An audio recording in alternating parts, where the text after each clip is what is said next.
सोचिए, अगर आपका नाई एक भालू हो, तो क्या आप उससे बाल कटवाना चाहेंगे?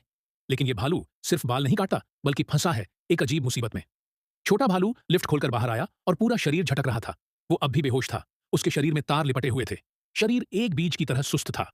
मेहमान और बाकी लोग सो रहे थे, लेकिन छोटा भालू बार-बार मिन्नत कर रहा था। वो मेहमानों के पास पहुंचने की कोशिश कर रहा था। उसे मुसीबत में देखकर अच्छा हुआ कि तार ज्यादा लंबे नहीं थे। शुक्र है। तभी एक कांटा गिरा और पंखे में चला गया। भालू कुछ समझ पाता, उससे पहले ही उड़ गया। गिरना आसान नहीं था। नजर उठाई तो देखा, मेहमान का सिर जमीन में धंसा था। उसके बाल जमीन पर बिखरे थे। मैंने सोचा, मैं उसे बचा सकता हूं। मैंने अपना जैम निकाला और उसके सिर पर लगाया। फिर अपने बाल चिपका दिए। मैं चाहता था कि लोग मुझे देखें, लेकिन उस बूढ़े आदमी के सिर के पीछे से भालू की चाल पकड़ी गई। वो था नाई की दुकान का मालिक, जो अभी-अभी काम से लौटा था। जो देखा, उसी वक्त नौकरी छोड़ दी। पर छोटा भालू हार नहीं माना। पैसे कमाने के लिए उसने अपनी ताकत का इस्तेमाल किया और शहर के शीशे साफ करने लगा। उसकी मेहनत देखकर सब खुश हो गए। भालू की तनख्वाह सिक्कों में बदल गई। वो पैसे जोड़ रहा था एक 3D किताब खरीदने के लिए, जो जंगल के भालुओं के बारे में थी।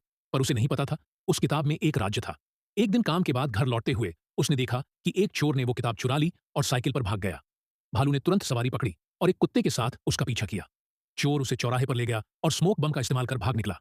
पुलिस आई, लेकिन उन्होंने भालू को ही चोर समझ लिया और कोर्ट ले गए। लेकिन जज कोई और नहीं, वही आदमी था जिसके सिर पर भालू ने बाल चिपकाए थे। अब भालू पर चोरी और बालों की छेड़छाड़ का आरोप है। क्या छोटा भालू खुद को बेकसूर साबित कर पाएगा?